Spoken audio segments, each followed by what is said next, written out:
Delhi NCR की transportation को बेहतर करने की दिशा में केंद्रीय बजट में बड़ा कदम उठाया गया है। योजना रेल, रैपिड रेल, मेट्रो समेत पब्लिक ट्रांसपोर्ट के सभी साधनों को एक साथ लाने की है। इसमें पब्लिक ट्रांसपोर्ट के एक माध्यम से दूसरे माध्यम को जोड़ा जाएगा। फिलहाल जोर रेलवे स्टेशनों को नजदीकी मेट्रो स्टेशनों से जोड़ने पर है। इसके लिए बजट में 500 करोड़ रुपए खर्च करने का प्रस्ताव है। दिलचस्प ये कि इस योजना से दिल्ली रिंग रेल के स्टेशनों को भी नया जीवन मिलेगा। संपर्क बेहतर होने से मुसाफिरों का इन स्टेशनों पर दबाव बढ़ेगा। केंद्रीय बजट में इस बार दिल्ली एनसीआर के यात्रियों को बेहतर सुविधा के लिए रेलवे लास्ट माइल कनेक्टिविटी पर जोर दिया गया है। केंद्रीय बजट में पहली बार इस बात का प्रावधान है कि रेलवे स्टेशनों को मेट्रो स्टेशन से जोड़ा जाए। इसके तहत अगर मेट्रो स्टेशन से रेलवे स्टेशन की दूरी अधिक है तो उसे स्वचालित travelator, road overbridge, road underbridge, पैदल पार पथ समेत हर संभव तरीके निकाले जाएंगे। इससे रेलवे व मेट्रो के बीच की आवाजाही बेहतर होगी। अधिकारी बताते हैं कि रेलवे का 500 करोड़ रुपए के बजटीय आवंटन से मल्टी मॉडल हब से जुड़ी योजना में रेलवे की भागीदारी भी सुनिश्चित की गई है। अभी शुरुआत मेट्रो स्टेशन से होगी। आगे योजना के पूरी तरह मूर्त रूप लेने पर रेलवे, मेट्रो व आरआरटीएस कॉरिडोर के स्टेशन, एयरपोर्ट, बस व ऑटो स्टैंड आपस में जोड़े जाएंगे। इससे एक परिवहन के एक माध्यम से दूसरे माध्यम तक पहुंचना मुसाफिरों के लिए आसान होगा। सार्वजनिक परिवहन बेहतर होने से वो बेहद जरूरी होने पर अपने निजी वाहन का इस्तेमाल करेंगे। दिल्ली एनसीआर की आवाजाही बेहतर करने वाली रैपिड रेल की चाल भी नहीं थमेगी। 2023-24 के बजट में रैपिड रेल पर 3,596 करोड़ रुपए खर्च का प्रस्ताव है। इसका बड़ा हिस्सा दिल्ली मेरठ कॉरिडोर पर खर्च होगा। साहिबाबाद दोहाई के बीच का इसका पहला सेक्शन मई 2023 तक शुरू हो जाएगा।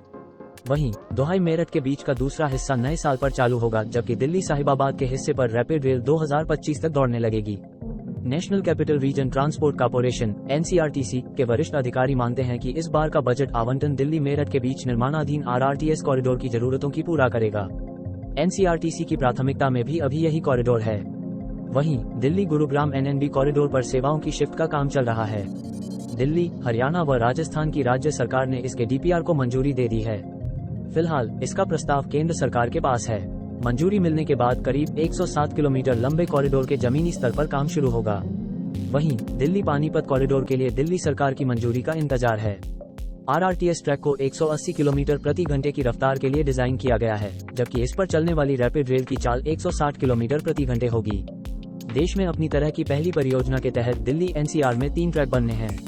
इसमें से दिल्ली मेरठ कॉरिडोर के एक हिस्से पर इसी साल रैपिड ट्रेन उतार दी जाएगी।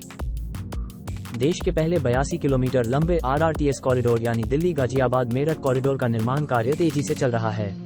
इस कॉरिडोर पर 2 डिपो और एक स्टेबलिंग यार्ड समेत 25 स्टेशन निर्माणाधीन हैं। इस कॉरिडोर पर 14,000 से अधिक मजदूर और 1100 इंजीनियर दिन रात काम कर रहे हैं। कॉरिडोर के लिए अब तक 35% सुरंग के अलावा 65% एलिवेटेड कॉरिडोर का निर्माण कार्य पूरा हो गया है। करीब 107 किलोमीटर लंबे दिल्ली गुरुग्राम एसएनबी कॉरिडोर पर बिजली, पानी, सीवर जैसी सेवाओं को शिफ्ट करने का काम चल रहा है। 103.02 किलोमीटर लंबे दिल्ली पानीपत कॉरिडोर पर अभी दिल्ली सरकार की इजाजत मिलने का एनसीआरटीसी को इंतजार है। दिल्ली मेट्रो के फेज 4 को बजट की बूस्टर डोज से नई रफ्तार मिलेगी। चौथे चरण के तीनों कॉरिडोर पर national common mobility card (NCMC), चालक रहित मेट्रो परिचालन, 312 मेट्रो कोच, 10 मेगावाट सौर ऊर्जा उत्पादन के अलावा सिग्नलिंग प्रणाली को भी दुरुस्त किया जाएगा। Delhi metro rail corporation (DMRC) के फेज 4 के 3 प्राथमिक कॉरिडोर पर करीब 65 किलोमीटर के दायरे में मेट्रो निर्माण का तेजी से चल रहा है।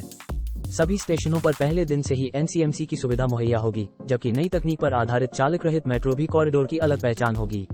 मेट्रो नेटवर्क के विस्तार के लिहाज से मेट्रो के 312 कोच खरीदे जाएंगे। फेज 4 में 10 मेगावाट सौर ऊर्जा उत्पादन के साथ ही सिग्नलिंग प्रणाली में भी तकनीकी बदलाव किए जा रहे हैं। खास बात यह है कि दिल्ली मेट्रो की इन परियोजनाओं के ज्यादातर कार्यों में अपनाई जा रही तकनीक और नई संपत्तियों की खरीद में भी आत्मनिर्भर भारत को खास तवज्जो जा रही है। सिग्नलिंग प्रणाली हो या कोच, इनमें अधिकतर आत्मनिर्भरता की तरफ मेट्रो के कदम लगातार बढ़ रहे हैं। हाल के वर्षों में डीएमआरसी के बजाय देश भर में सभी मेट्रो परियोजनाओं के लिए बजट प्रदान किया जा रहा है। तो आपको ये खबर कैसी लगी कमेंट करके जरूर बताना। मिलते हैं नेक्स्ट वीडियो में, तब तक के लिए जय हिंद, जय भारत।